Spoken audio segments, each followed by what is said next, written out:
More on the Turkey terror attack. The attackers at Istanbul's airport strategically planned the bombings. Now, look at this map.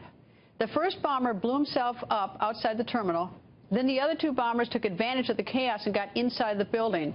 And the fear now is that a similar attack could happen here in the United States. Former TSA Administrator and current president of Anderson University in Indiana, John Pistole, goes on the record. Nice to see you, sir. Good to see you, Greta. What can we do about this? There's challenges across the board. So Istanbul is one of 275 airports that fly nonstop service to the U.S. So the good news is if there is any of this, that it's coming from overseas. It is focused on overseas airports. We've seen attacks all around Brussels, of course, and in other places. But they're all outside security. I mean, that's what I mean, like, you know. Soft targets. Yeah, what I mean, yeah, exactly. I mean, if we move the security out in the street, we still, I mean, that's ridiculous. I mean, what can we do? Yeah, so there's layers of security. The best information or the best way of defeating this is through good intelligence collection and sharing. Absent that, then you have to have layers of security, as Istanbul Airport did have layers of security. The challenge is trying to identify every suspicious person and activity, and then doing something about that before they can cause havoc like they did in Istanbul. As I say, get the terrorists at home before they set out for the airport. If you see something, say something. Absolutely. And people are reluctant to say something when they see something weird.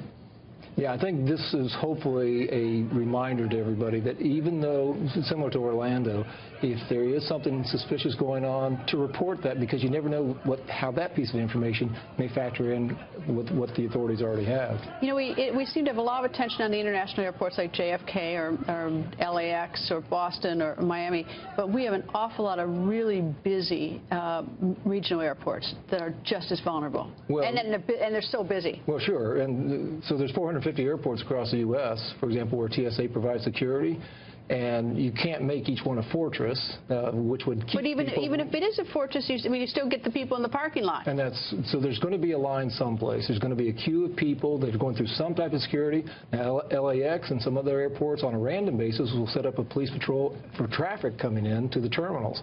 But still, you'd get a lineup of cars there. So there's always going to be some place that will be vulnerable as a soft target.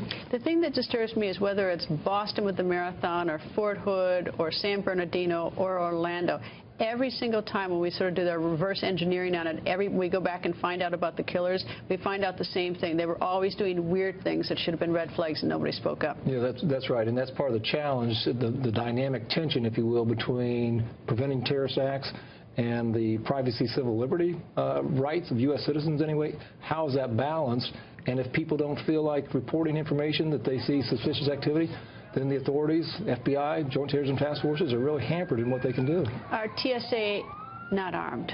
No, TSA officers at checkpoints are not armed. Federal air marshals. So what can they do?